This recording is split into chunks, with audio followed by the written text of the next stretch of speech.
Olá pessoal, tudo bem? Professor Paulo Gereba de História. Na aula de hoje iremos comentar alguns itens e questões, porque quando você fala de Enem, você fala de item.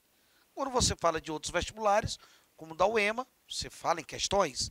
Então iremos comentar alguns itens e algumas questões sobre a história da África, principalmente a história do mundo árabe e da expansão do islamismo, né? Tanto na África como na Europa e até mesmo na Ásia. Iremos comentar itens, por exemplo, do Enem. Nós temos um item do Enem que caiu em 2018, que nós vamos trazer para o nosso comentário. Iremos, inclusive, comentar uma questão que caiu agora no vestibular da UEMA. Né? No vestibular da UEMA, no primeiro dia de prova, uma questão muito interessante sobre o islamismo, que caiu no vestibular da UEMA agora, na prova de julho de 2021. Vamos trazer essa questão fresquinha, né? Que alguns alunos, infelizmente, acabaram não atentando para os distratores e, de uma forma equivocada, marcaram a questão errada. E também da FATEC, da FMJ, que são duas outras universidades que nós trouxemos questões para comentar sobre esse tema, que é um tema que vem sendo muito explorado em vestibulares, não só do Enem, como na sua própria UEMA, ou mesmo na FUVEST, em outros vestibulares que se tem no Brasil afora. Ok, galerinha? Então vamos lá. Olha só. Primeiro item, né? Porque aqui Enem 2018. Olha só que interessante. Enem 2018. Nós temos o primeiro item aí nosso, que ele vai colocar o seguinte. Lembre-se, é muito importante toda vez que você pegar um item do Enem para resolver, aqui na área de ciências humanas, de uma forma mais específica de história, é fundamental que você faça esse movimento de leitura do texto. Fundamental que você leia o texto, o fragmento, e você comece logo a racionalizar esse fragmento. Você começa logo a pensar esse fragmento, para ver o que esse fragmento, o que ele quer dizer, o que está por detrás dele. Porque na hora que você fizer esse movimento, no momento que você partir para olhar o enunciado, que depois de analisar o texto, você vai olhar lá para o enunciado. O enunciado é o comando da questão, é o que ele vai lhe perguntar. Se você analisar o texto, no primeiro momento, ao olhar o enunciado, o comando fica muito mais fácil de você marcar a opção correta e até mesmo eliminar os distratores, que são termos técnicos que são utilizados toda vez que se olha para os itens do Enem. Então vamos aqui. Primeiro item, olha só o fragmento. Então disse, este é o local onde construirei. Olha só, este é o local onde eu construirei. Só um detalhe, se você observar, nós estamos diante de uma decisão de um califa, de um império islâmico do século VIII, o famoso califa Al-Mansur. O califado, na verdade, ele foi responsável pela condução do Império Islâmico. Após a morte de Maomé, lá na Península Arábica, e com o surgimento do islamismo, nós teremos o nascimento do califado. A partir do califado, você tem o Império Islâmico. Os califas, eles é que irão comandar os chamados impérios islâmicos. E aqui nós temos uma fala de um califa do século VIII, o califa Al-Mansur. E o califa ele já começa a dizer o seguinte, olha, este é o local onde eu vou construir. Onde eu vou construir a sede do meu império. Onde eu vou construir, basicamente, a sede do Império Islâmico, ou seja, Bagdá. Beleza, este é o local. Por que eu vou construir? Vamos ver na fala do califa. Por que ele irá construir a sede do seu império em Bagdá, neste local? Tudo pode chegar, olha só, tudo pode chegar aqui pelo Eufrates, o Tigre e uma rede de canais. Ora, ele diz, olha, eu vou construir Bagdá, a sede do meu império, aqui neste local. Por quê? Porque aqui tudo pode chegar. Se ele diz que tudo pode chegar, então ele se refere ao quê? Ao sistema de transporte. Ele está mostrando que, ao construir o califado, a sede do califado, né, neste local, ele está escolhendo o local por uma disponibilidade de quê? De rotas. Porque ele vai ter uma alternativa de rota comercial. Ele usa o local como alternativa mais viável de rota comercial. Tanto prova que ele está usando o local próximo a 2 rios, Eufrates e Tigres, localizados ali naquela antiga região chamada de quê? Mesopotâmia, entre os rios Tigres e Eufrates. Ou seja, aqui eu vou conseguir transportar por conta das redes de canais. Só um lugar como este sustentará o exército e a população geral. Olha só, um local como esse eu vou poder sustentar o meu exército. E meu exército é fundamental para que eu possa ampliar a minha dominação. Ampliar a dominação, evidentemente, do meu império. Que, afinal de contas, o Império Islâmico, ele saiu da Península Arábica e ele dominou territórios no norte da África. Ele dominou territórios na própria Europa, principalmente na chamada Europa Ibérica. Então ele diz, olha, eu vou escolher Bagdá, porque Bagdá é um local estratégico, até para fortalecer as minhas atividades militares. Os meus exércitos vão poder se alimentar melhor, porque afinal de contas aqui é uma terra entre rios, é uma terra fértil, é uma terra que meus exércitos não vão ter dificuldade de se alimentar, é uma terra que eu vou poder utilizar até mesmo como sistema de transporte. Assim ele traçou e destinou as verbas para a sua construção e deitou o primeiro tijolo com sua própria mão, dizendo, em nome de Deus, em nome de Alá, e louvou a ele. Construir e que Deus vos abençoe. Quer dizer, olha a narrativa dele. A narrativa do califa de dizer, olha, eu estou construindo a sede do meu império, Bagdá, aqui nesse território, porque aqui eu terei uma disponibilidade de terras férteis, aqui eu terei uma disponibilidade de sistema de rota de transporte, aqui eu terei um ponto estratégico até mesmo para ampliar a minha dominação. Vamos olhar para o comando, para o enunciado? Olha só o que ele pergunta no comando. A decisão do califa Al-Mansur de construir Bagdá neste local orientou-se pelo quê? Orientou-se justamente pela disponibilidade de terras e de rotas, certo? Com base da dominação política que ele queria ampliar. Então, resposta, letra A. Ok? Olha só, distratores.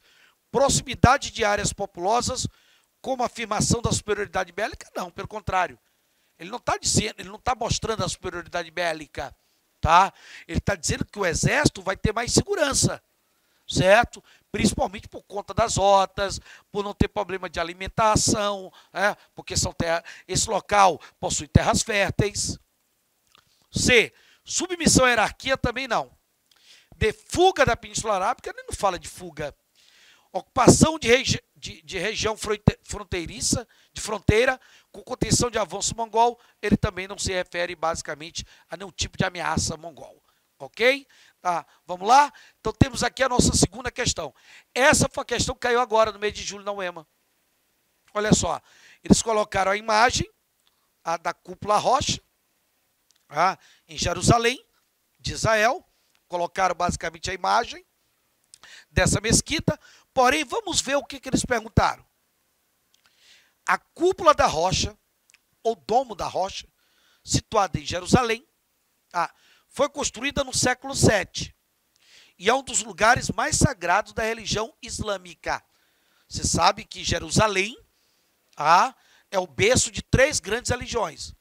Ali eu tenho o cristianismo, ali eu tenho o judaísmo e ali eu tenho também o islamismo.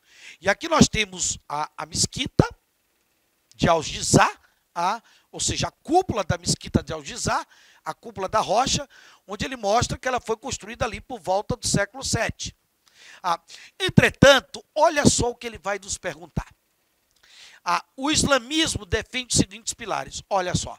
Então, ele vai fazer uma pergunta sobre os pilares do islamismo. Quando você fala dos pilares do islamismo, você tem que observar os principais pontos defendidos pela religião islâmica, que foi fundada por Maomé.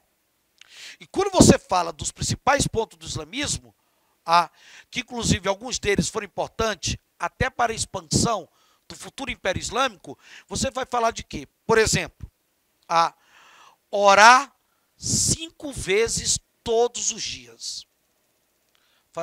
Realizar 5 orações todos os dias. E outra coisa, você tem que observar aonde você está fazendo essa oração. Porque você tem que orar em direção a Meca. Você tem que orar em direção, basicamente, a Meca.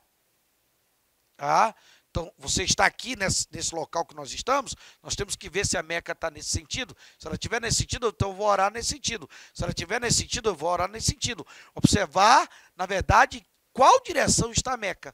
E a partir dali você realizar a sua oração. Além de orar 5 vezes, se você nunca visitou Meca, você nunca fez uma visita a Meca, em vida, antes de você morrer, isso é um princípio básico do islamismo, você tem que fazer uma visita a Meca. Tem que ir a Meca. Isso é um fundamento, isso é um princípio, isso é um pilar defendido pela religião islâmica. Não pode ingerir bebidas alcoólicas.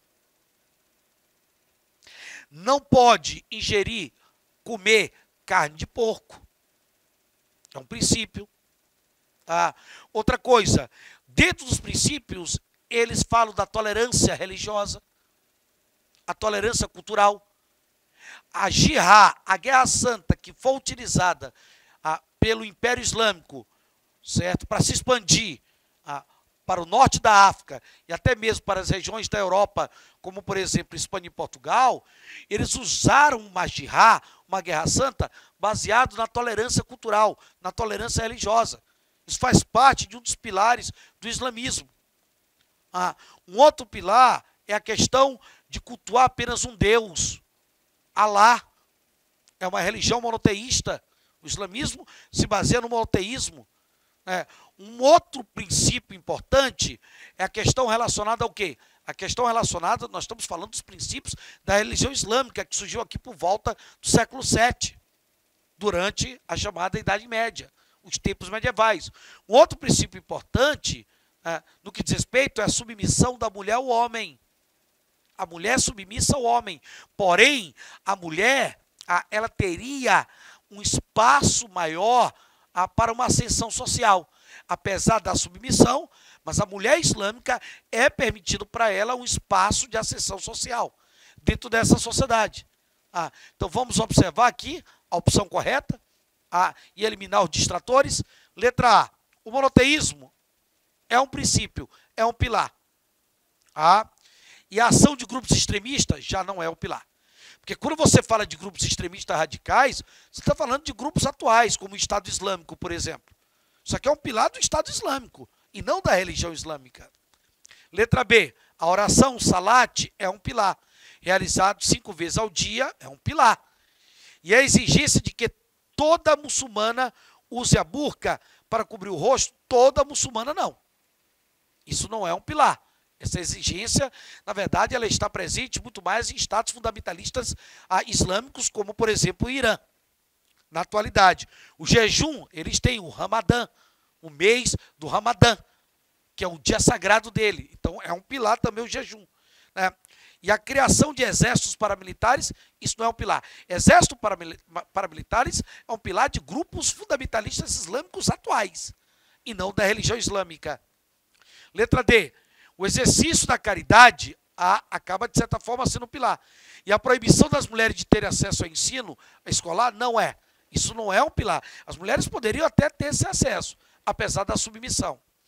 Então, a resposta, letra E. Olha só, a peregrinação a Meca é um pilar do islamismo, pelo menos uma vez na vida, como nós falamos ainda há pouco, pelo fiel, e a tolerância em relação a todas as religiões.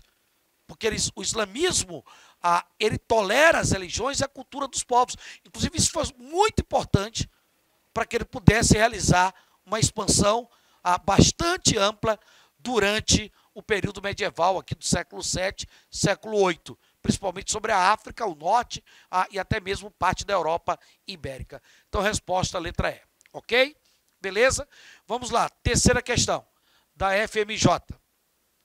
Observe o mapa, olhe bem o mapa, que se refere ao ano de 737, ou seja, nós estamos aqui no século VIII. Então, se você analisar bem o mapa ele está mostrando o quê? A expansão do Império Islâmico. Ele mostra que o Império Islâmico ele conseguiu alcançar 3 continentes. Além da Ásia, Península Arábica, o Império Islâmico também chegou na África, na parte norte, e ele vai chegar também aonde? Na Europa, principalmente na parte ibérica da Europa, onde hoje nós temos Portugal e Espanha. Então, o mapa mostra claramente a expansão do Império Islâmico. A gente percebe esse império, certo, que vem aqui da Península Arábica, do território da Ásia, chegando até a parte da Europa, da chamada Europa Ibérica, e até o norte da África. Ok? É o que o mapa está colocando. Então, olha só, no contexto da Idade Média, o mapa demonstra a divisão do Império Carolíngio? Não. O mapa está falando da expansão do Império Islâmico. A expansão árabe, perfeito, Império Islâmico, Império Árabe, que resultou na formação de um Império Islâmico, com domínios em 3 diferentes continentes, Ásia, Europa e África. Perfeito. Resposta, letra B de bola. Vamos olhar os outros distratores. Letra C. A invasão da Europa Ocidental por povos bárbaros? Não. Está mostrando a expansão do Império Árabe Islâmico em parte da Europa Ocidental, no caso, a Europa Ibérica. Letra D. A reconstrução do Império Romano do Ocidente, o mapa não mostra isso. Letra E. O processo de unificação das tribos, pelo contrário. O mapa é o mapa da expansão árabe, islâmica, muçulmana. Ok, galerinha? Então, resposta, letra B de bola. A nossa quarta questão, da FATEC, 2017, ela coloca o seguinte: no século XVIII, tropas muçulmanas, ou seja, Império Islâmico, árabe, liderados pelo general Tariq, saíram do norte da África, atravessaram o mar Mediterrâneo, pelo Estreito de Gibraltar e conquistaram quase toda a Península Ibérica, olha só. Como eu falei ainda há pouco, esse Império Árabe, Islâmico, muçulmano, ele ocupou não só o norte da África, mas a partir do norte da África, ele vai ocupar parte da Europa Ocidental. Ele vai ocupar quase toda a Península Ibérica. E ali na Península Ibérica, quando eu falo Península Ibérica hoje, eu estou me referindo a quem? Portugal e Espanha. E ali na Península Ibérica, ele vai fundar cidades. Nós teremos o desenvolvimento de cidades, como, por exemplo, a cidade de Córdoba, a cidade de Toledo. São cidades na Península Ibérica, certo? Que acabaram, na verdade, sendo trabalhada, sendo conquistada por esse Império Árabe muçulmano. E ali ele vai desenvolver as atividades mercantis. Ele vai desenvolver as chamadas atividades o quê? Comerciais. Ou seja, ele vai criar um amplo espaço urbano. Um espaço urbano que vai ser propício ao desenvolvimento de atividades intelectuais, ao desenvolvimento de atividades culturais, atividades artísticas, como teatro, como, por exemplo, a poesia, né? Como basicamente a música, teatro, poesia, música. Então eu tenho muitos intelectuais que irão se desenvolver nessas cidades em plena Idade Média, em pleno processo de feudalização na Europa Ocidental, nessas cidades que estão sendo ocupadas na Península Ibérica por parte desse Império Árabe Islâmico Muçulmano.